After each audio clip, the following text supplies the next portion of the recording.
बोल हरि बोल हरि बोल हरि बोल हरि बोल।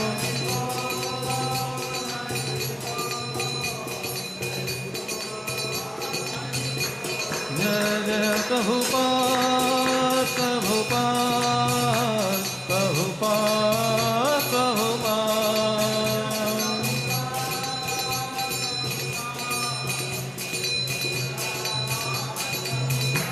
जय जय गुरुदेव गुरुदेव गुरुदेव गुरुदेव।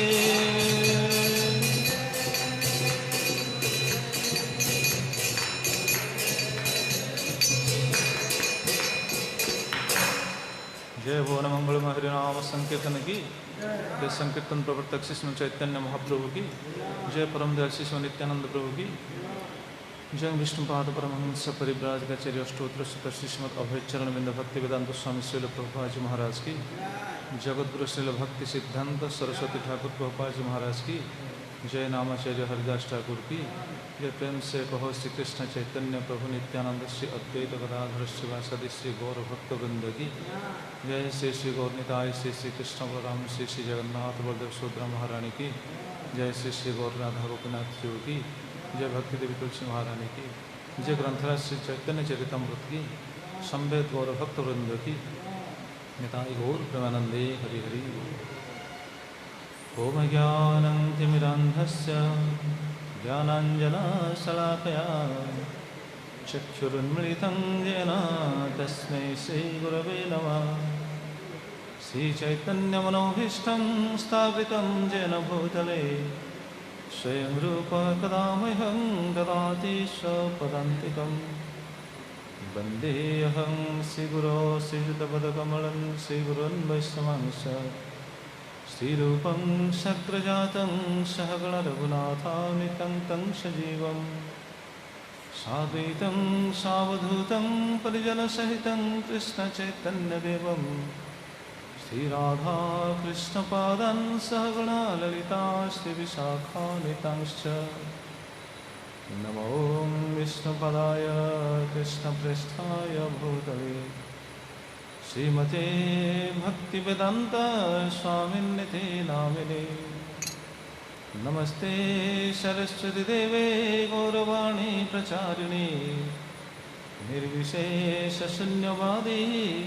पाश्चात्यदेशतारिणे। हे कृष्ण करुणा सिंधो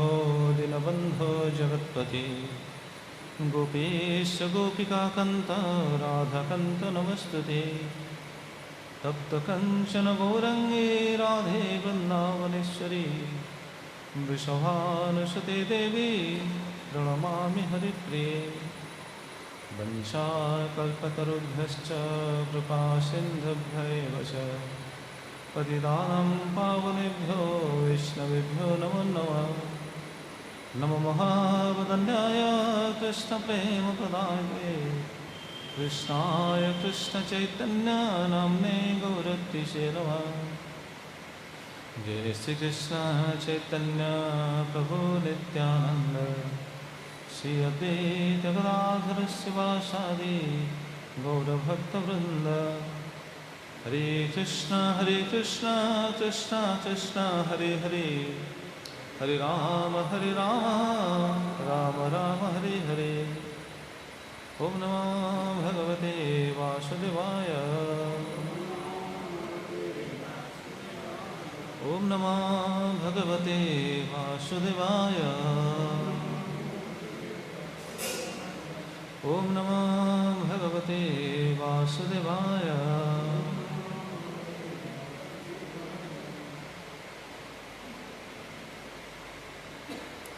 हरे कृष्ण। श्री चैतन्य चरितमृत मध्य लीला प्रथम परिच्छद श्रीमन चैतन्य महाप्रभुଙ୍କର परवर्ती लीला प्रयात नंबर 192 193 194। जगाई माधाई दोई करिले उद्धार जगाई माधाई दो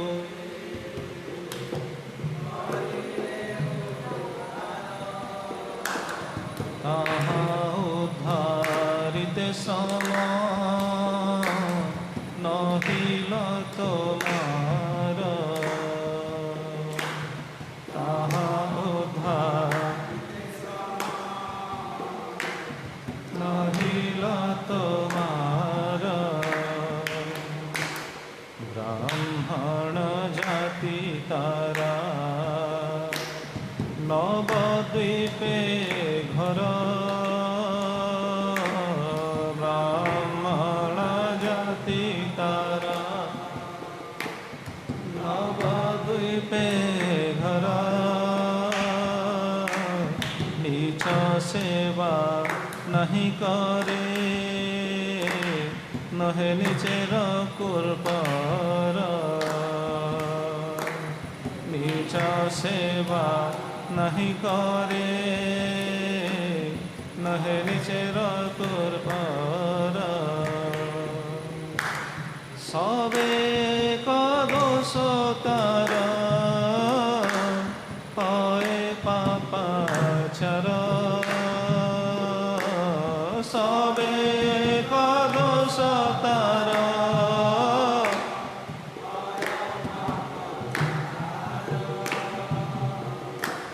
पाप राशि दहे नामा भासे तोमार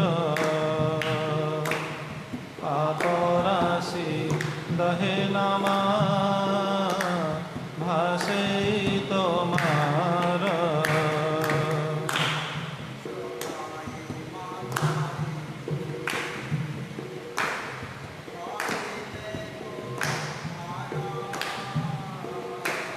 जगाई माधाई दुई करिले उद्धार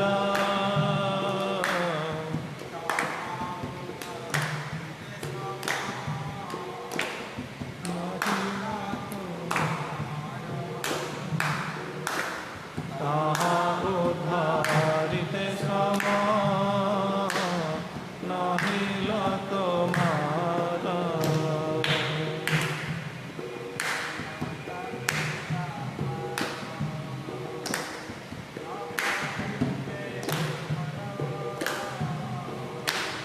ब्राह्मण जाति तारा नवद्वीपे घर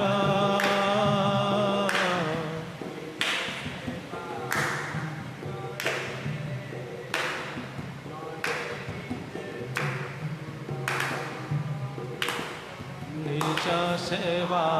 नहीं करे नहे नीचर कुर्पर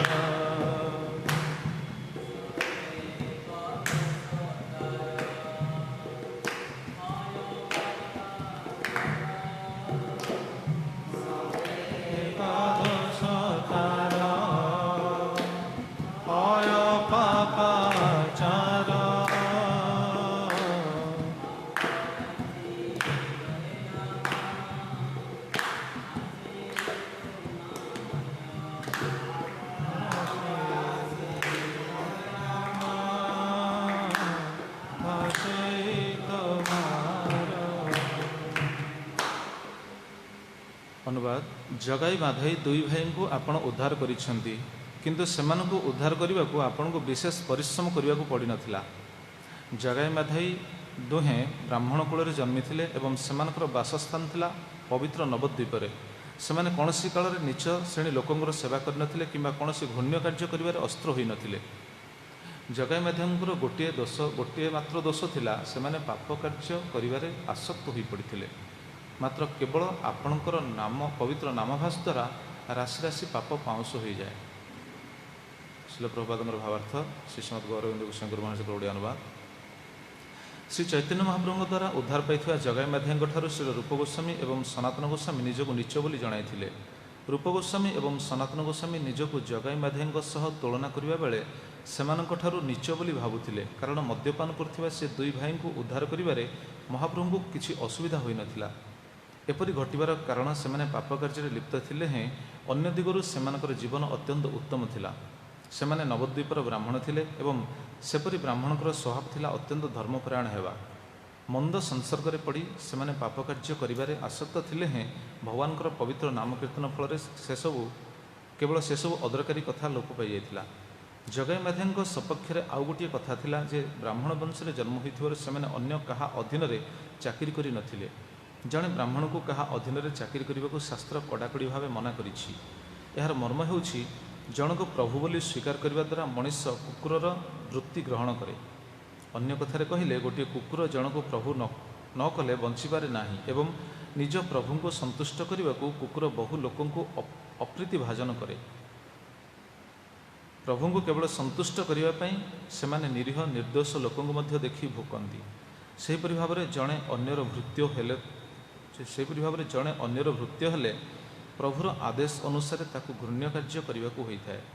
तेणु दबीर खास एवं साकर मल्लिक सेमानक अवस्था को जितेबाला जगाई माधई सहित तुलना करुले सेतेबाला जगाई माधई अवस्था बहुत भल बोली से विचार करते। जगाई माधई कस्मिन काले कौन नीच लोक अधीन में चाकरी करनथिले किंबा कौन नीच श्रेणीर प्रभु आदेश से कौन घृण्य कार्य करने को बाध्य होई नथिले। श्री चैतन्य महाप्रभु को निंदा करी जगाई माधई तांकर पवित्र नाम उच्चारण करथिले किंतु तांका नाम केवल उच्चारण करथिबा जोगु सेमाने तत्क्षणात पापरु मुक्त होइथिले। एहिपरि भाव में परवर्ती काल में सेमाने उद्धार पाइथिले।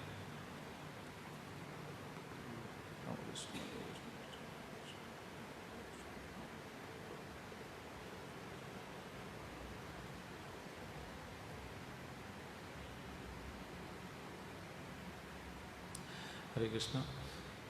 चैतन्य चरितामृत मध्य लीला प्रथम परिच्छेदर यह प्रसंग आम धारावाहिक भाव श्रवण कर विशेषकर ये प्रसंग में महाप्रभुर परवर्ती लीला प्रसंग नाम रही। तो महाप्रभु किभली रूप सनातन को कृपा करने वृंदावन जावा बाहन रामकेली जाइछन्ति एवं रामकेली रूप सनातन कृपा कर। विशेषकर ये जो प्रसंग वर्तमान आम श्रवण कर रूप सनातन महाप्रभु सहित मिशन एवं निजर दैन्य प्रकाश कर महाप्रभु को प्रणाम कर स्तुति कर स्तुति प्रसंग रे यही कथा आसुच्छी। विशेषकर ये जो तीन प्यार रही रूप सनातन निजको किभली अत्यंत दीनहीन अत्यंत पापासक्त व्यक्ति रूप निजको परिगणित कर निजर परिचय दौरान या एवं महाप्रभु को स्वीकार कर महाप्रभु होती पतित पावन। तो यार पूर्व पैर से आते ना पतित पावन हेतु तुमार अवतार आमा बई जगते पतित नाही आर। प्रभु आपण होती पतित पावन पतित मानक आप उद्धार करती से आपणकर ये अवतार। तो आमा बई पतित जगते नाही आर आम भली किंतु जगत रे पतित कहीं नहांती। तेणु आपण आमको निश्चय उद्धार करेंगे। मन में गोटे आशा रही विश्वास रही महाप्रभु उद्धार करेंगे कारण महाप्रभु पतित पावन आ विचार कर आम भली पतित जगत में कहीं ना। तो तुलना दौरान क्या सहित जगाई माधई सहित तुलना देखिए निजर ये स्थिति को प्रकट कर। तो महाप्रभु जगाई माधई को उद्धार करते। जगाई माधई उद्धार प्रसंग बहुत सुंदर प्रसंग। तो महाप्रभु जो जगाई माधई को उद्धार करते कहीं कहींपारती हाँ जगाई माधई भली पतित मानक जेहेतु महाप्रभु उद्धार करते तेणु रूप सनातन बोधे मन में से गोटे आशा पोषण कर जगाई माधई भली पतित जब उद्धार हो आम कहीं उद्धार न हो जदि कहीं ये विचार करती तो रूप सनातन भाव हो ना जगाई माधई को उद्धार करवा एटा महाप्रभु कौन गोटे बड़ कार्य नुह कहीं ना जगाई माधई को जगत में कहीं कहींपारती से पतित बोली कि जगाई माधई प्रकृत में पतित नथिले आमे तांकोठु अधिका पतित। ये हूँ भक्तर भाव। जगाई माधई स्थिति को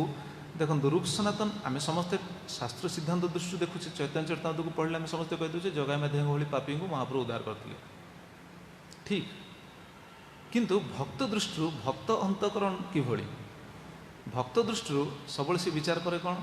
ना ना मु हूँ सबुठ बड़ पापी समस्ते मोठू उन्नत। रूप सनातन साधारण व्यक्ति नुहंती केवल गोटे कथा को सब समय आम स्मरण रखा उचित रूप सनातन को दर्शन देवाई भगवान स्वयं स्वयं रूप सनातन दर्शन देवाई रामकेली को जाइए कृतार्थ करने कृपा करने कि से भक्तर किभली भाव। तो भक्त समाज ये हूँ शिक्षा। तेरे ये जो प्रसंग आम देखुचे ଯେ ଜଗାଇ ମାଧବଙ୍କ ସ୍ଥିତିକୁ ରୂପ ସନାତନ କେତେ ଉନ୍ନତ ଦୃଷ୍ଟିରେ ଦେଖୁଛନ୍ତି। ଅର୍ଥାତ୍ ଜଗାଇ ମାଧବଙ୍କୁ କେହି କହିପାରେ ସେମାନେ ପତିତ, ସେମାନେ ପାପାଚାରୀ, ବହୁତ ନିଚ ସ୍ଥିତିରେ ଥିଲେ, ଠିକ୍ ହେଇପାରେ, କିନ୍ତୁ ସେମାନଙ୍କୁ ଯେ ଉଦ୍ଧାର କରିବା ପାଇଁ ମହାପ୍ରଭୁଙ୍କୁ ପରିଶ୍ରମ କରିବା ପାଇଁ ପଡ଼ିଛି ଏଇଟା ସେ ସ୍ୱୀକାର କରୁନାହାନ୍ତି। କାହିଁକି ନା ସେମାନଙ୍କର ଉଦ୍ଧାର ହେବାର ଯୋଗ୍ୟତା ଥିଲା। ଜଗାଇ ମାଧବଙ୍କର ଯୋଗ୍ୟତାକୁ ଏଠି ରୂପ ସନାତନ ନିଜର ମୁଖରେ ପ୍ରକାଶ କରୁଛନ୍ତି। ଜଗାଇ ମାଧବଙ୍କର ଯୋଗ୍ୟତା ଏବଂ ନିଜର ଅଯୋଗ୍ୟତା এই বিষয়ে এই বিশেষ করে 3টি পয়ার রয়েছে। তবে সে কথা আমি শ্রবণ করছে। দেখুন প্রথম পয়ার রয়েছেন জগাই মাধাই দুই করিলে উদ্ধার তাহা উদ্ধারিতে সম নহিল তোমার। আপনার জগাই মাধাইকে উদ্ধার করছেন, জগতবাসী কৌন আপনার পতিত পাবন জগাই মাধাইଙ୍କ ভଳି পতিতଙ୍କୁ ଆପଣ উদ্ধার করলে, এটা ঠিক, কিন্তু প্রকৃতরে ଆପଣ ତାଙ୍କୁ ଉଦ୍ଧାର କରିଦେଲେ ଏଇଟା ଆପଣଙ୍କ ପାଇଁ କିଛି ବଡ଼ କଥା ନୁହଁ, ଆପଣଙ୍କ ପାଇଁ କିଛି ପରିଶ୍ରମ ହେଇନଥିବ। ସେ କହୁଛନ୍ତି ତାହା ଉଦ୍ଧାରିତେ ସମ ନହିଲ ତୋମାର, ଅର୍ଥାତ୍ ସେମାନଙ୍କୁ ଉଦ୍ଧାର କରିବା ପାଇଁ ଆପଣଙ୍କୁ ପରିଶ୍ରମ ନାହିଁ, ଆପଣଙ୍କୁ ସେମାନଙ୍କୁ ଉଦ୍ଧାର କରିବା ପାଇଁ ସହଜ ହେଇଥିବ। କାହିଁକି ନା ଜଗାଇ ମାଧବଙ୍କର ଯୋଗ୍ୟତା ଥିଲା। କାହିଁକି ପରିଶ୍ରମ ହେଇନଥିବ, କ'ଣ ଯୋଗ୍ୟତା ଥିଲା, ସେ ବିଷୟକୁ 2ଟି ଶ୍ଲୋକରେ 2ଟି ପୟାରରେ କହୁଛନ୍ତି। ଜଗାଇ ମାଧବଙ୍କର କ'ଣ ଯୋଗ୍ୟତା ଅଛି, ଯୋଗ୍ୟତା ଏଠି 3ଟା ଯୋଗ୍ୟତା କହୁଛନ୍ତି। ଜଗାଇ ମାଧବ ସେଭଳି ଯୋଗ୍ୟ ସମ୍ପନ୍ନ ବ୍ୟକ୍ତି ଥିଲେ, ଅର୍ଥାତ୍ ସେଇ ଯୋଗ୍ୟତା ଯାହାର ଥାଏ ସେ ଭଗବାନଙ୍କ ଦ୍ୱାରା ଅତ୍ୟନ୍ତ ପ୍ରିୟ ହୋଇଯାଏ, ସେ ସହଜରେ ଉଦ୍ଧାର ପାଇଯାଏ। ଭଗବାନ ତାଙ୍କୁ ଉଦ୍ଧାର କରିବା ପାଇଁ ପରିଶ୍ରମ କରିବା ପାଇଁ ପଡ଼େ ନା। ଯଦିଓ ଭଗବାନ ପାଇଁ ତ କିଛି ପରିଶ୍ରମ ନାହିଁ, କିନ୍ତୁ ଭକ୍ତ ଯେଉଁ ନିଜ ଭାବରେ ଏ ଯେଉଁ ବିଚାର କରୁଛନ୍ତି ଯେ ଏଇଭଳି ବ୍ୟକ୍ତିଙ୍କୁ ଉଦ୍ଧାର କରିବା ପାଇଁ କିଛି ପରିଶ୍ରମ ନାହିଁ, କାହିଁକି ନା ସେମାନେ ତ ଯୋଗ୍ୟ ସମ୍ପନ୍ନ ବ୍ୟକ୍ତି ନା। ପ୍ରଥମ ଯୋଗ୍ୟତା କ'ଣ କହୁଛନ୍ତି, ବ୍ରାହ୍ମଣ ଜାତି ତାରା, ସେମାନେ ହେଉଛନ୍ତି ବ୍ରାହ୍ମଣ କୂଳରେ ଜନ୍ମ। ତେଣୁ ବ୍ରାହ୍ମଣ କୂଳରେ ଯଦି ଜନ୍ମ ହେଇଥିବ ତାହେଲେ ଭଗବାନ ବ୍ରାହ୍ମଣଙ୍କୁ ଉଦ୍ଧାର କରିବା ପାଇଁ ବିଶେଷ ପରିଶ୍ରମ କରିବା ପାଇଁ ପଡ଼େନି। ଇଏ ଗୋଟେ ସିଦ୍ଧାନ୍ତ, ରୂପ ସନାତନ ତାଙ୍କର ମତରେ ଏଇଟା ପ୍ରକାଶ କରୁଛନ୍ତି। ଆଉ ଇଏ ବି ସିଦ୍ଧାନ୍ତ, କାହିଁକି ବ୍ରାହ୍ମଣଙ୍କୁ ଭଗବାନ ଉଦ୍ଧାର କରିବା ପାଇଁ ପରିଶ୍ରମ କରିବା ପାଇଁ ପଡ଼ିବନି, କାରଣ ବ୍ରାହ୍ମଣ ସ୍ୱୟଂ ପବିତ୍ର, ବ୍ରାହ୍ମଣ ସ୍ୱତଃ ପବିତ୍ର ଥାନ୍ତି। ବ୍ରାହ୍ମଣ ସେଥିପାଇଁ ବ୍ରାହ୍ମଣମାନଙ୍କୁ ଭଗବାନ ବି ଅତ୍ୟନ୍ତ ପସନ୍ଦ କରନ୍ତି। ଆମେ ତ ସ୍ତୁତି ବି ଗାନ କରୁଛେ ନା, ନମ ବ୍ରହ୍ମଣ୍ୟ ଦେବାୟ ଗୋ ବ୍ରାହ୍ମଣ୍ୟ ହିତାୟଚ। ବ୍ରାହ୍ମଣ ମାନେ ନୁହଁ ଯେ ଖାଲି ପଇତା ପକାଇଦେଲେ ବ୍ରାହ୍ମଣ, ନା ନା। ମନୁଷ୍ୟତାରେ ମନୁମାର ସେଥିପାଇଁ କୁହନ୍ତି ବ୍ରହ୍ମତତ୍ତ୍ୱ ନ ଜାନାତି ବ୍ରହ୍ମସୂତ୍ରେଣ ଗର୍ବିତା। ବ୍ରହ୍ମତତ୍ତ୍ୱ ଜାଣିନଥିବେ, ବ୍ରହ୍ମସୂତ୍ରରେ ଖାଲି ଗର୍ବ ପ୍ରକାଶ କରିଥିବେ। ତା ମାନେ ନୁହଁ ଯେ ବ୍ରାହ୍ମଣଙ୍କୁ ନିନ୍ଦା କରିବା, ନା ସେଇଟା ବି ନାହିଁ। ବ୍ରହ୍ମ ବୈବର୍ତ୍ତ ପୁରାଣରେ ସେ କଥା ଲେଖା ହୋଇଛନ୍ତି, ବ୍ରାହ୍ମଣମାନଙ୍କର ଦୋଷ ଥାଇପାରେ,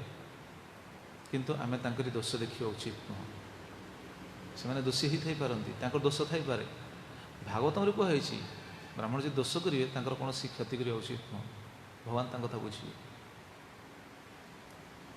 ତେବେ ବ୍ରାହ୍ମଣମାନଙ୍କର ଯୋଗ୍ୟତାକୁ ଏଠି ପ୍ରକାଶ କରୁଛନ୍ତି ଯେ ସେ ଥିଲେ ବ୍ରାହ୍ମଣ। ବ୍ରାହ୍ମଣମାନେ ହେଉଛନ୍ତି ଭଗବାନଙ୍କର ପ୍ରିୟ। ଭଗବାନ ଖାଲି ବ୍ରାହ୍ମଣମାନଙ୍କୁ ବହୁମାନନ କରିନାହାନ୍ତି, ଭଗବାନଙ୍କର ଭକ୍ତମାନେ ବହୁମାନନ କରିଛନ୍ତି। ଆପଣ ଦେଖନ୍ତୁ କିଭଳି ଭଗବାନଙ୍କର ଭକ୍ତମାନେ ବ୍ରାହ୍ମଣଙ୍କୁ ବହୁମାନନ କରିଛନ୍ତି। ଆମେ ସମସ୍ତେ ଜାଣୁଛନ୍ତି ଦ୍ୱାଦଶ ମହାଜନ, ଦ୍ୱାଦଶ ମହାଜନ ଯେଉଁ ରହିଛନ୍ତି, ଦ୍ୱାଦଶ ମହାଜନ ସମସ୍ତେ ବ୍ରାହ୍ମଣଙ୍କୁ ସମ୍ମାନ ଦେଇଛନ୍ତି। ଜଣଙ୍କ କଥା ଆମେ ଦେଖିବା, ଯଦିଓ ଯଦି ସେ ସମସ୍ତଙ୍କ କଥା ଦେଖାଯିବ ଖାଲି ବ୍ରାହ୍ମଣଙ୍କର ମହିମା କଲେ ତ ସେ ବହୁତ ପ୍ରବଚନ, ବହୁତ ସୁନ୍ଦର ଆଉ ବହୁତ ସୁନ୍ଦର ଶିକ୍ଷା ସବୁ ରହିଛି। ମହାଜନମାନେ କେମିତି ବ୍ରାହ୍ମଣଙ୍କୁ ଉନ୍ନତ ଦୃଷ୍ଟିରେ ଦେଖିଛନ୍ତି। କେଉଁ ମହାଜନଙ୍କୁ ଆପଣ ବିଚାର କରନ୍ତୁ, କିଏ ବ୍ରାହ୍ମଣଙ୍କୁ ଉନ୍ନତ ଦୃଷ୍ଟିରେ ନ ଦେଖିଛି? ସମସ୍ତେ, ସ୍ୱୟଂଭୂ, ନାରଦ, ଶମ୍ଭୁ, କୁମାର, କପିଳ, ମନୁ, ପ୍ରହ୍ଲାଦ, ଜନକ, ଭୀଷ୍ମ, ବଳି, ବାୟାସୁକି, ସମସ୍ତେ। ତ ବିଶେଷ କରି ଆମେ ଜଣଙ୍କ କଥା ଶ୍ରବଣ କରିବା ପାଇଁ ଯାଉଛନ୍ତି, ଭୀଷ୍ମଦେବ। ଭୀଷ୍ମଦେବ କିଭଳି ବ୍ରାହ୍ମଣମାନଙ୍କୁ ଉନ୍ନତ ଦୃଷ୍ଟିରେ ଦେଖିଥିଲେ, କାରଣ ବ୍ରାହ୍ମଣମାନଙ୍କୁ ସମସ୍ତେ ସମ୍ମାନ ଦିଅନ୍ତି। ବ୍ରାହ୍ମଣମାନେ ହେଉଛନ୍ତି ଜଗତର, ପ୍ରଭୁପାଦ ମହାରାଜ କୁହନ୍ତି ବା, ବ୍ରାହ୍ମଣମାନେ କ'ଣ ଜଗତର, ସଂସାରର, ସୋସାଇଟିର କ'ଣ ବ୍ରାହ୍ମଣ ହେଡ୍ ପର୍ସନ୍। ବର୍ତ୍ତମାନ ଜଗତ କାହିଁକି ବିଗିଡ଼ି ଯାଇଛି, ସୋସାଇଟି କାହିଁକି ପଥଭ୍ରଷ୍ଟ ହୋଇଯାଇଛି, ବ୍ରାହ୍ମଣମାନେ ଯେହେତୁ ଠିକ୍ ନାହାନ୍ତି, ସେଥିପାଇଁ ସୋସାଇଟି ପଥଭ୍ରଷ୍ଟ ହୋଇଯାଇଛି। କାରଣ ବ୍ରାହ୍ମଣମାନେ ହେଉଛନ୍ତି ହେଡ୍ ପର୍ସନ୍, ଅର୍ଥାତ୍ ବ୍ରାହ୍ମଣମାନେ ଅନ୍ୟକୁ ସଠିକ୍ ଜ୍ଞାନ ଦେବେ, ସଠିକ୍ ଶିକ୍ଷା ଦେବେ, ସଠିକ୍ ରାସ୍ତା ଦେଖାଇବେ, ଭଗବତ ଉନ୍ମୁଖୀ ରାସ୍ତା ଦେଖାଇବେ। ସଠିକ୍ ରାସ୍ତା ମାନେ ସେୟା, ସଠିକ୍ ରାସ୍ତା ମାନେ ଭଗବତ ଉନ୍ମୁଖୀ, ଭଗବାନଙ୍କ ଆଡ଼କୁ ଯେମିତି ଜୀବଟା ଫେରିବ ସେ ରାସ୍ତା ଦେଖାଇବେ, ଶୃଙ୍ଖଳ ଦେବା ରାସ୍ତା ଦେଖାଇବେ। ଜଗତରେ ସେଇଟା ନାହିଁ। ସେଥିପାଇଁ ପ୍ରଭୁପାଦ ମହାରାଜ କୁହନ୍ତି ଆମେ ବ୍ରାହ୍ମଣ କ୍ରିଏଟ୍ କରୁଛୁ, ବ୍ରାହ୍ମଣ ସୃଷ୍ଟି କରୁଛୁ। ତେବେ ବ୍ରାହ୍ମଣମାନଙ୍କୁ ଭଗବାନଙ୍କର ଭକ୍ତମାନେ କିଭଳି ଭଲ ପାଆନ୍ତି। ଯୁଧିଷ୍ଠିର ମହାରାଜ ପ୍ରଶ୍ନ ପଚାରିଥିଲେ भीष्मदेव को जो भीष्मदेव सरस्वती पढ़ी सरस्वती थिबा समय युधिष्ठिर महाराज भीष्मदेव को प्रश्न पचारि के पूज्या के नमस्कृत्या कान्नवस्यासि भारत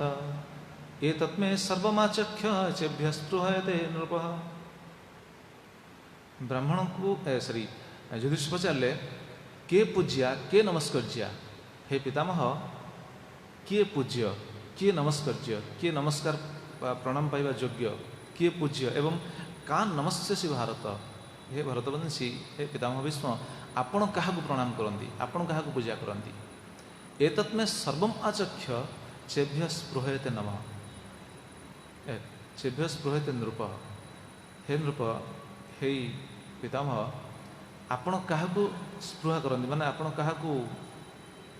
चाहती क्या प्रणाम करती किए पूज्य किए नमस्य आपण क्या चाहती। ये प्रश्न महाभारतर अनुशासन पर्व अध्याय 8 यही प्रश्न रही एवं युधिष्ठिर महाराज तार प्रश्न पचारा पर भीष्मदेव सूचना देते। भीष्मदेव कहते स्पृहयामि द्विजातिभ्यो जे संब्रह्म परम धनम जे संस्व प्रत्यय स्वर्गस्तप स्वाध्याय साधनम। स्पृहयामि द्विजातिभ्यो जे संग ब्रह्म परम धनम कहले मुझे ब्राह्मण मान को चाहे स्पृहा करे बा चाहे ब्राह्मण मान को चाहे कहीं ना जे संग ब्रह्म परम धनम ब्रह्म होचंदी बा वेद होचंदी जार परम धन ब्राह्मण मान धन कौन वेद से तो सनातन रूप सनातन कहते उद्धार करिया आपण किसी कष्टकर नुह तो योग्यता देखु महाभारत कौन कही तो वेद हूँ जार परम धन एवं जे संग स्वप्रत्यय स्वर्ग आत्मज्ञान हूँ जहाँपाई स्वर्ग संसार लोक मैंने स्वर्ग जावाई चाहती कि ब्राह्मण आत्मज्ञान हूँ स्वर्ग। अच्छा तप स्वाध्याय साधनम ब्राह्मण मान तपस्या कौन स्वाध्याय वेद जेहेतु धन और स्वाध्याय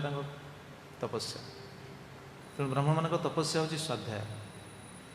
एवं स्पृहयामि द्विजातिभ्यो मुझे ब्राह्मण मान को इच्छा करूँ चाहे केते सुंदर कथा कहे बहुत श्लोक रही 3-4टा श्लोक आम आलोचना कर भीष्मदेव न मे तत्त प्रियतर लोकेस्मिन् पाण्डुनंदन तत्तश्चापि प्रियतरा ब्रह्मणा भरतर्षभ। न मे तत्त प्रियतरो लोकेस्मिन् पाण्डुनंदन हे पाण्डुनंदन हे युधिष्ठिर ये जगत रे मोर कहीं प्रिय ना तुम्हें हूँ मोर अत्यंत प्रिय। भीष्मदेव कहते पांडु नंदन युधिष्ठिर को विशेषकर पांडव मान को कहते तुम्हें हूँ मोर प्रिय मु क्या अत्यंत प्रिय दृष्टि देखे ना किंतु तत्तश्चापि प्रियतरा ब्राह्मण भरतर्षभ हे भरतर्षभ किंतु तुम ठारू भी मोर प्रिय होती ब्राह्मण मान होती तुम मोर प्रिय आउ क्या कथा कहे तुमठू खाली प्रिय कथा कहना तापर श्लोक कहते न मे पिता प्रियतर ब्राह्मणेभ्यस्तथा भवत् न मे पितुः पिता वापि जे चन्यपि सुहृज्जना। तुमठू तो मोर प्रिय ब्राह्मण माने सेतिकी नुह तापर कहते न मे पिता प्रियतर ब्राह्मणेभ्यस्तथा भवत् मो पिता मध्य मो पे सेतिकी प्रिय नुहंती। भीष्मदेव निज पिता कौन करथिले जगतवासी समस्ते जानती भक्त समाज समस्ते जानती भीष्मदेव निज पिता कौन करथिले भीष्मदेव निजर पिता कौन त्याग करथिले जानना कि निज पिता संपूर्ण कौन जीवन को उत्सर्ग करथिले कहले चले राजसिंहासन में बसबेनी एवं बह करें पिता स्वार्थपाई पिता स्वार्थपाई ये दुटा को से जलांजलि देते ताले पिता को से भल पाऊन कि भल पाऊल तो यहाँ ना तेणु पिता स्वार्थपाई ये दुटा जीवन को संपूर्ण बाजी लगे देते कहले चले किंतु ये कौन कहते न मैं पिता प्रियतर कि मो पिता से प्रिय नुहति जी ब्राह्मण मान मोर प्रिय मैंने पिता उठते ब्राह्मण को उन्नत स्थित रखते आउ कौन कहते न मैं पिता वापी जे चान्यपि सुहृज्जना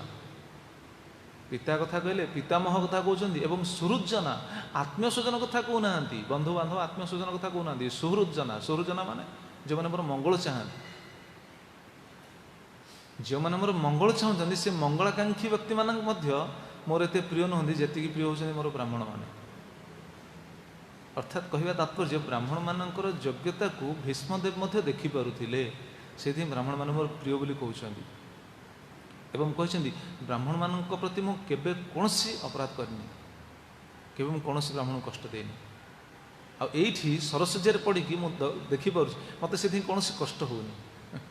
ब्राह्मण मान कृपार मो सरस्वती साहित्य अवस्था रही मत कौन कष्ट होनी। केते दिन भीष्मदेव थे सरस्वती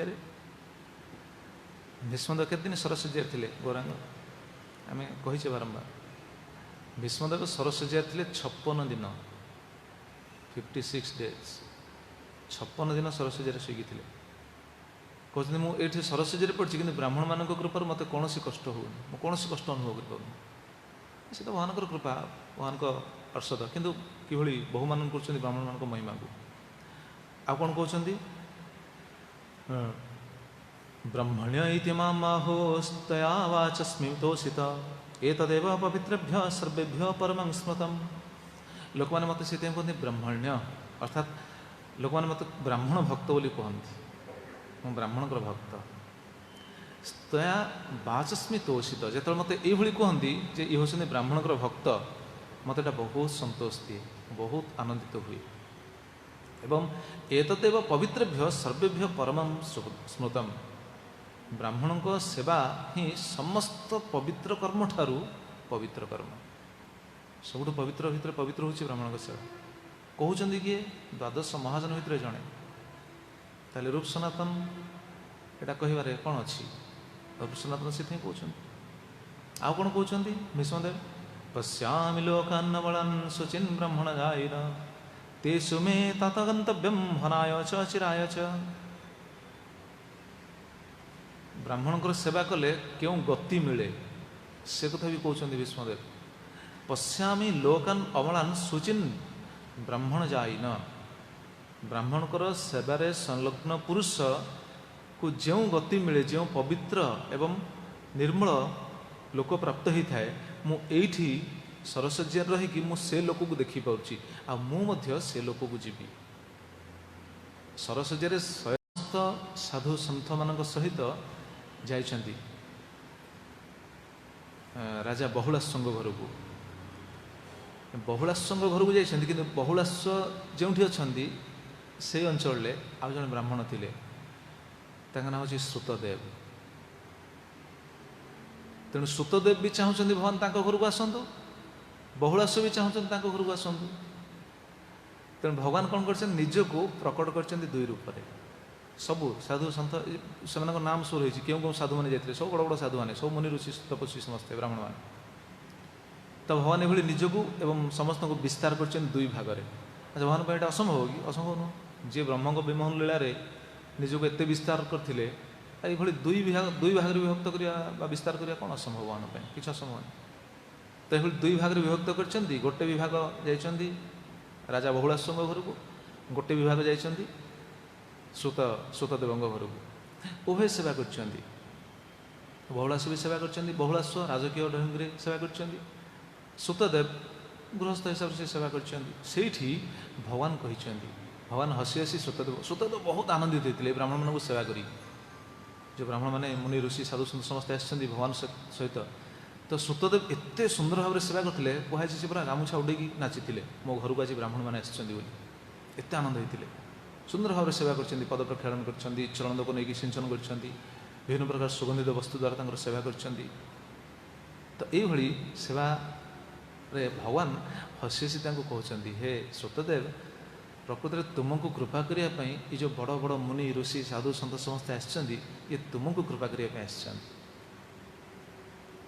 से सुंदर कथा कहते भगवान केते सुंदर कथा कहते ना ब्राह्मण मैंने जो आसछन्ति तुम कृपा करने कृपा सब संभव आ ब्राह्मण मान होती श्रेष्ठ भगवान निज मुखर भी कहते तेणु ये रूप सनातन कहते आप जगह माध्यम को उद्धार करवा कष्टकर काठ नुह कष्टकर काम नुह कहीं से तो स्वाभाविक पवित्र जगह माध्यम से दृष्टि देखुं ये भगवान कौन कहते ब्राह्मण जन्मनाश्रयान सर्वेशा प्राणिनाम्यह तपसा विद्या तुष्टा क्यों मत्कलयाजुत दशम स्कंद 86 अध्याय 53 नंबर श्लोक ब्राह्मण जन्मनाश्रयान सर्वेशा प्राणीनां इह सबु प्राणी मान मध्य ब्राह्मण जन्मरू ये हूँ श्रेष्ठ जन्मरू सी जहाँ हो तार जो अपगुण था तार जो बदगुण था देखुना जगा मैथांर योग्यता को आम देखा आम दृष्टि जो देखा आम तो कहीदे सी पापी थे सी पतित व्यक्ति थे कि रूप सनातन क्यों दृष्टि देखुं देखो तेणु जन्मरू ही से पवित्र चाणक्य पंडित से लिखिं वर्णना ब्राह्मण गुरु वर्ण मान भर ब्राह्मण गुरु भगवान भी निजे कहले ब्राह्मण जन्मनाश्रयान सर्वेशा प्राणीनां इह तपसा विद्या तुष्टा किमु मत्कलयाजुत जदि ब्राह्मण माने श्लोकटा हूँ ये बिल्कुल प्रयोज्य जदि ब्राह्मण माने तपस्या विद्या एवं संतोष रे संपन्न ही जदि मोर उपासना जदि रत ही जाती ताले सेमाने जे सेमानकर महत्व जे केते बढ़ी जीवो ता किए वर्णना कर परियो तमाने ब्राह्मण माने जदि भगवान को भक्ति करती भगवान अति सहज ब्राह्मण मान को उद्धार करदेवे ये सत्य ताले प्रश्न आसे आम तो ब्राह्मण कूल जन्म होइनु ये कथा शुणला हुए तो आम मन में प्रश्न आसुथई पारे अरे आम तो ब्राह्मण कूल जन्म होइनु ताले आम उद्धार पाई परियानी भगवान तो आम पसंद करें ना नहीं कौन रामकृष्ण प्रभु ये मन में कहार प्रश्न आसु ना ना ना ये प्रश्न आने उचित नुह आम ब्राह्मण कूल जन्म न हो था कि आम प्रकृत में ब्राह्मण मानक श्रेष्ठ होइछे प्रभुपाद संस्पर्श आसिक प्रभुपाद संस्थार आसिक प्रभुपाद आनुगत्य आसिक कहीं वैष्णव मैंने ब्राह्मण श्रेष्ठ वैष्णव मैंने ब्राह्मण श्रेष्ठ स्कंदपुराण से श्लोक रही ब्राह्मणानां सहस्रेभ्यो सत्र जाति विशिष्यते सत्र जाति सहस्रेभ्यो सर्ववेदांत पारग सर्ववेदांत वित्कोट्या विष्णु भक्ति विशिष्यते वैष्णवानां सहस्रेभ्यो ऐकांतिक विशिष्यते देखो ब्राह्मण मान वैष्णव केते उच्च स्थिति रे स्कंदपुराण से व्यास ही रचना कर भक्ति संदर्भ में एक कथा को जीव गोस्वामी आनिक प्रकट कर ब्राह्मण माने ब्राह्मण मान विष्णु भक्त वैष्णव मान कि श्रेष्ठ तेणु आम विचार कर ब्राह्मण कूल जन्म होइनु तेणु आम प्रिय हो पारे ना से नुह तो ब्राह्मण जदि ये तपस्या विद्यार जदि युक्त होगी भगवान सेवार लगती ताले भगवान से केते प्रिय तो भाषा वर्णना कर निजे कहते भगवान आ कौन कह आप श्लोक नोट करूँ दशम स्कंद 86 अध्याय 53 नंबर श्लोक तेणु भगवान से अत्यंत प्रिय तेणु ये से भगवान कहले ब्राह्मण जन्मनाश्रयान सर्वेशा प्राणीनां इह तपस्या विद्या तुष्टिया किमु मत्कलयाजुत तेणु श्रोतदेव को भगवान एक कथा कहले खाली से नेता प्रश्न कर कहते भगवान भी निज मुखर प्रकाश कर ब्राह्मण मैंने मोर कि प्रिय न ब्रह्मणात्मेदयितं रूपम एतच्चतुर्भुजं सर्ववेदमय विप्रः सर्वदेवमयो ह्यहम् तापर श्लोक 54 नंबर श्लोक न ब्राह्मणात्मे दैत्य ब्राह्मण मान मोर प्रिय कहीं नहांती माने मोर अत्यंत प्रिय वस्तु कहीं नहीं ब्राह्मण माने प्रिय निज मुखर कहले आउ कौन कहते आसे निजे निजस्वर कथा कहते रूपम एतत् चतुर्भुजम ये चतुर्भुज रूप मोर एत प्रिय नहीं ब्राह्मण मान मोर जी प्रिय कहीं सर्ववेदमय विप्र सर्वदेवमय ही अहम ब्राह्मण मान होती सर्ववेदमय आ मु हूँ सर्वदेवमय तेणु मु सर्वदेवमय किंतु ब्राह्मण माने सर्व कौन वेदमय तेणु ब्राह्मण मान होती मोर प्रिय जय श्री श्री गौरनिताय श्री श्री कृष्ण बलराम श्री श्री जगन्नाथ सुभद्रा महाराज तेणु भगवान ये निज मुखरी प्रकाश कर तो आम ये पॉइंट आलोचना करने जाऊँगी जे रूप सनातन कहते कौन ना जगाय मैथ्यू को उद्धार करने आपण को विशेष परिश्रम करने पड़नी कारण से उद्धार करने सहज प्रथम हूँ से ब्राह्मण कूल जन्म तेणु ब्राह्मण कूल जेहेतु जन्म होती से दुई जन तेणु से अति सहज उद्धार होते तेणु आपन को परिश्रम करने पड़नी प्रभु आपण आमको उद्धार करूँ कहवा तात्पर्य से आप पतित पावन तेणु आम हूँ पतित तेणु आप आमको उद्धार करूँ अच्छा जदि कहीं प्रश्न करती अच्छा रूप सनातन जो कहले जगाय मेधे ब्राह्मण कूल जन्म होते ब्राह्मण होती श्रेष्ठ से दृष्टि से कहीदे अच्छा रूप सनातन क्यों कूल जन्म हाँ रूप सनातन को जब प्रश्न पचारे अच्छा आपण मैंने तो ब्राह्मण कूल भी जन्म ना तो आपको उद्धार करने कहीं कष्ट हम भगवान को कष्ट तो हम कारण रूप सनातन साधारण ब्राह्मण नुहति भरद्वाज गोत्रीय यजुर्वेदी ब्राह्मण होती रूप सनातन पूर्वपुरुष एक निज मुखरे प्रकाश कर जीव गोस्वामी जीव गोस्वामी निज मुखर प्रकाश कर पूर्व वंशधर मैंने या थिले भरद्वाज गोत्रीय यजुर्वेदी ब्राह्मण ब्राह्मण से वंश जदि आसने मैंने कौन कौन अलग वंश को पलैगल कि से वंश ना ताहले ये ब्राह्मण ताहले रूप सनातन जब ये ब्राह्मण को जन्म उद्धार करने कौन कष्ट हम कहे ना ना ना प्रभु आम ब्राह्मण को जन्म हेल्ले कौन हम आमर आउ गोटे योग्यता ना जगह माध्यम आउ गोटे योग्यता रही द्वितीय योग्यता कौन द्वितीय योग्यता तो ब्राह्मण को आम तो पूर्व से कथा शुणुले ना गत क्लास आम शुणुले ना कारण ब्राह्मण हृदयटा हूँ कौन सहज सरल निर्मल अमोघ लीला से कथा शुणुले सहज निर्मल ये ब्राह्मण हृदय कृष्णर बसती यही योग्य स्थान है ब्राह्मण हृदय हूँ सहज सरल निर्मल कृष्णकर बसती स्थान यही से भगवान ब्राह्मण को पसंद करती निजे स्वीकार कर ब्राह्मण मैंने हूँ मोठू श्रेष्ठ कहीं ना मुझ चतुर्भुज रूप को निहते पसंद करे ना निजे कहले आउ कौन कह आप देखिए तृतीय स्कंद भागवतम देखो तृतीय स्कंद भागवतम जो चतुर्सन को जाती द्वारपाल मैंने अटकई से द्वारपाल मान बचसा हो द्वारपाल मैंने कौन अभिशप्त होती शेष भगवान आसपर बहुत सुंदर लीला आपन तो जानती भगवान से भगवान से कहते जदि ब्राह्मण मैंने जदि मोर हाथ जदि ब्राह्मण मानकर मो कौन बाहु जदि भगवान को विरुद्ध में जाए ताले मो निज बाहु को छेदन करदेवी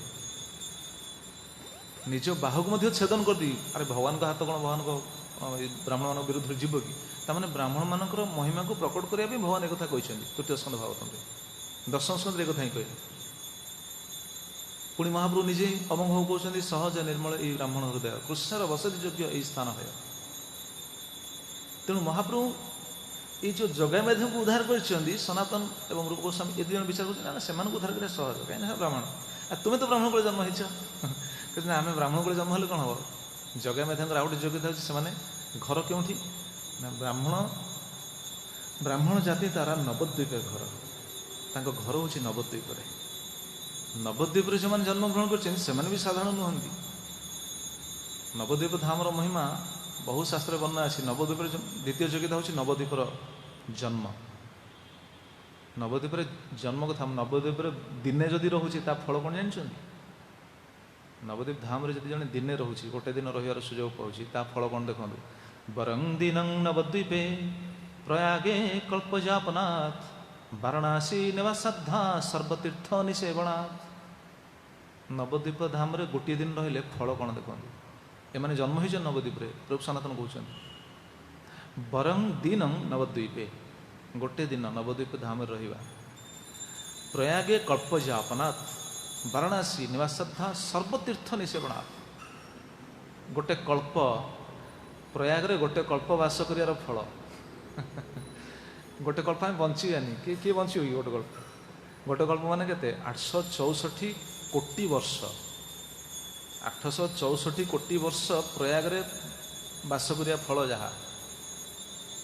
समस्त तीर्थ वाराणसी रे से भली बास करिया फल एवं सर्वतीर्थ निसेवना सबु तीर्थर सेवार फल जहा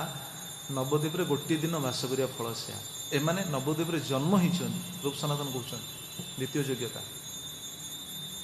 नवद्वीप रे जन्म होइछन तो नवद्वीप योग्यता कम से कम शुणिया उचित नवद्वीप महिमाटा कौन केते सुंदर कथा रही जो धाम को नवद्वीप धाम को दर्शन स्पर्श चिंतन कले व्यक्ति मुक्ति पाई था से कथा कहते दृष्ट स्पृष्ट कीर्तित संस्पृपा दूरे स्थर्प्यन्यो वा आदृतो वा प्रेम सारं दातुम ईशो जयक चित्रूपं तं गौरपीठं नमामि से गौरपीठ से नवद्वीप धाम को मुझे प्रणाम कर नमस्कार कहीं जो धाम ये कहले दृष्ट स्पृष्ट कीर्तित संस्पृश्य अर्थात जो धाम को दर्शन करवा स्पर्श करवा कीर्तन करवा एवं सम्यक रूपे स्मरण करवा जो धाम को स्मरण कले अथवा दूरस्थित अपि अन्यत बा आदृत बा अर्थात अथवा दूरस्थित व्यक्ति माने से धाम को यदि प्रणाम भी करेंगे किंबा तापर कहते अथवा आदृत बा आदर करेंगे से धाम ताले से धाम कौन दियंती नवद्वीप धाम कौन दियंती कहते प्रेमण सारम प्रेमर सार वस्तु दियंती प्रेमर सार कौन प्रेम तो हूँ सब सार वस्तु ना आदौ श्रद्धा साधुसंग भजन क्रिया अनर्थ निवृत्ति से क्रमटा देखुना क्रम देखिले तो प्रेम पहुँची पुणी ये कहते प्रेमर सार पुणी कौन रही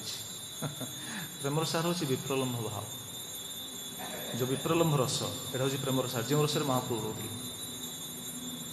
विप्रलम्भ रस से रस भी ये धाम दे पारती नवद्वीप धाम चित्रूपं तंग गौरपीठं से गौरपीठ से नवद्वीप धाम किभली ना चित्रूप मुझे प्रणाम करुँच तो से धाम जगह मेधाईर जन्मस्थान से कथा ही कहते नवद्वीपे घर नवद्वीप घर आउ गोटे नवद्वीप धाम महिमा रही श्री नवद्वीप आनंदवर्धनं सर्वसंपदं ब्रह्मादि वंदितं नित्यं नवधा भक्तिभूषितम् श्री नवद्वीप धाम चैतन्य महाप्रभुଙ୍କର जन्मस्थली जो नवद्वीप धाम सर्वसंपद युक्त एवं श्री नवद्वीप आनंदवर्धनं सर्वसंपदम आनंदवर्धनम प्रेमवर्धनकारी एवं ब्रह्मादि वंदितं नित्यं नित्य ब्रह्मादि वंदितं ब्रह्मादि देवता मान द्वारा जे धाम हो नित्य वंदित एवं नवधा भक्तिभूषणम नवधा भक्तिभूषितम नवधा भक्तिभूषण द्वारा से भूषित सी हूँ नित्य चिन्मय धाम से धाम रे एम जन्म ताने ये अन्य कथा यह ही बुझा जाई पारे जे जो मैंने धाम रे जन्म होती धाम रे जो मैंने जन्म हर सुजोग पाई से स्थिति निश्चित भाव अलग से तो आम आचार्य मैंने से कथा कहना कबे कबे नवद्वीपे सुरध्वनि तटे गौर नित्यानंद बोली निष्कपटे नाचिया गाइवा बेड़ाए वो छोटे बातुलेर प्राय छड़िया विचार भक्तिविनोद ठाकुर केवे मोर से भाग्य हम नवद्वीप धाम ये गोटे दिन रहिले ये फल मिलूँ आज जी रोच नवद्वीप नवद्वीप धाम महिमा बहुत रही गोटे सुंदर श्लोक देखो जे वसंती नवद्वीपे मानवा गौर देवता न चते मानवाज्ञा श्री गौरस्य च पार्षदा नचते मानवाज्ञा से मानव बोली विचार करनी से किए ना श्री गौरस्य च पार्षदा से हूँ गौरांग महाप्रभुर पार्षद जो मैंने जे बसंती नवद्वीपे मानवा जो मैंने नवद्वीप जो मैंने जो मानव मान रही से साधारण मनुष्य नुहति से देख नचते मानवाज्ञा श्री गौरस्य च पार्षदा से हूँ महाप्रभु से चैतन्य महाप्रभुर से हूँ पार्षद तो कहवा तात्पर्य आमर ये श्लोक मानक आम ये आलोचना कर रूप सनातन जो कहते जगाई माधाईर योग्यता को कहते प्रथम योग्यता कहले से हूँ ब्राह्मण द्वितीय योग्यता कहते नवद्वीप से जन्म तो नवद्वीप तो जो मैंने जन्म होती से आपंकर प्रिय आपंकर तो पार्षद ये कौन सिद्धांत कौन रूप सनातन जानी ना कि जानते ना आम शुणी जो यहाँ जापर सी तो जानते से सिद्धांत तेणु आपण से उद्धार करवा सहज से उद्धार कर किसी कष्ट है आमको उद्धार करवा कष्ट तेणु आप प्रकृति में पतित पावन हे जब आम भाई पतित मान उद्धार करेंगे पुणी प्रश्न जब आसो अच्छा नवद्वीप सीना से जन्म होता महाप्रभु तो पुणी जाइए ना स्वयं दर्शन देवाई रामगेली को महाप्रभुर पदांकित स्थान कौन धाम नुह कि प्रश्न जब आसो महाप्रभु जाइए रामगेली को पुणी स्वतंत्र स्वतंत्र भाव जाइए रूप सनातन दर्शन देवाई कृपा करने महाप्रभुर पदांकित स्थान तो धाम ना निश्चित धाम माने कौन तीर्थ माने कौन आम गतकाली से कथा आलोचना होता परदिन आम जूम क्लास से कथा जो जिज्ञासा करते प्रभु धाम कौन तीर्थ कौन धाम माने ही से आ विशेषकर साधुसंग जो सुजो मिले से भी धाम तेज ये जो दृष्टिकोण आम विचार कर भगवान पादपद्म जो स्वयं पड़ी से कौन धाम नुह कि सेटा तो भी धाम ना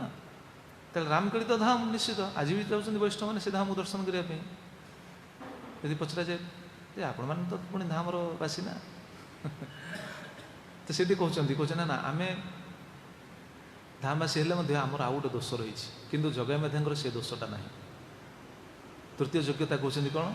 नहे नीच सेवा नहीं करे नहे नीचर कर्पर ये दुईटा कथा रही कि गोटे हिसाब से नवा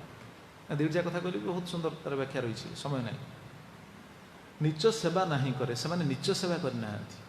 ये गोटे तृतीय चतुर्थ हूँ नहे नीचर कर्पर नीच व्यक्ति से अधीन ना कि आमे सेटा कर रूप सनातन निजर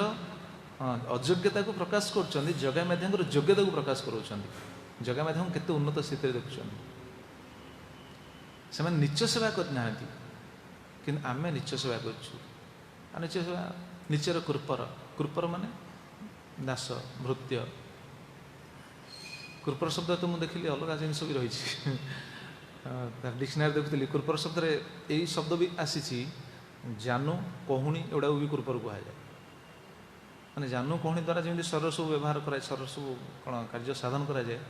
तो निचर कृपर है मैंने एम द्वारा से कार्य हासिल करवा विशेषकर मोटामोटी भाव मूल शब्द आसे दास भृत्य तेणु जगा मेधे कहार दासत्व स्वीकार करते कहार भृत्य हो नथिले कारण दासत्व जब स्वीकार करें प्रभुपाद भावार्थ से लिखिना कुकुर उदाहरण देते कुकुर जो दासत्व स्वीकार करे सी कौन करे मालिक सी विचार करना सी भूके प्रभुपाद लिखिं भावार्थ अनिच्छा सत्वे सी भल मंद क्या विचार करे जेको लोक आसले भूकिव तमें सी भल मंद किसी विचार कैनि से मालिक भाव में सी भावित हो रहे तो आम ये नीच लोकर दासत्व स्वीकार करूँ म्लेच्छ लोकर दासत्व स्वीकार करूँ कि जगा मेधे ये कौन दासत्व स्वीकार करना कौन से म्लेच्छ लोक अधीन नथिले तेणु प्रभु तांकर तो योग्यता अच्छी ना रूप सनातन केते सुंदर कथा अर्थात निजे विचार करें जेहेतु म्लेच्छर दासत्व को स्वीकार करूँ आमठू जगत में कौन व्यक्ति ये पापी ना आ प्रकृत में यहाँ भी सिद्धांत रही प्रभुपाद लिखिं प्रभुपाद लिखिना कि ब्राह्मण कहार अधीन में कम करने उचित नुह प्रभुपाद लिखिं प्रभुपाद जो लिखिं शास्त्र सिद्धांत ब्रह्मविवर्त पुराण से सिद्धांत रही मुझे श्लोक पढ़ी ब्राह्मण कहार अधीन में कर्म करने उचित नुह जदि कर्म करे कौन हम से लिखाई ब्रह्मविवर्त पुराण लिखाई जदि ब्राह्मण जदि कहार अधीन जदि कर्म करे सी नरक को जीव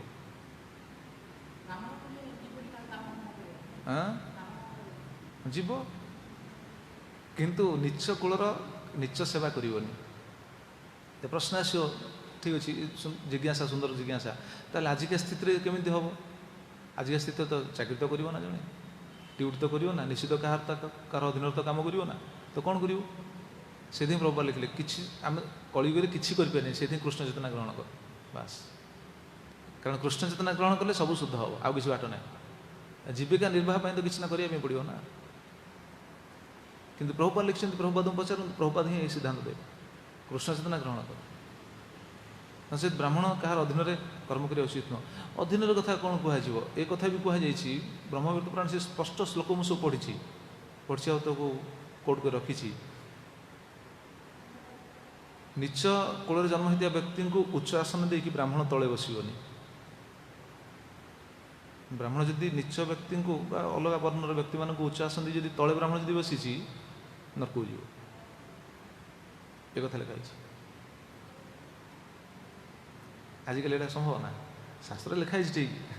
किंतु यहाँ जब बाहर कहे लोक तो कान मुड़े कौन तुम पाठ पढ़ाच बाबा बर्तमान देखुना प्राय आम क्या दोष देवानी कि जगतर जागतिक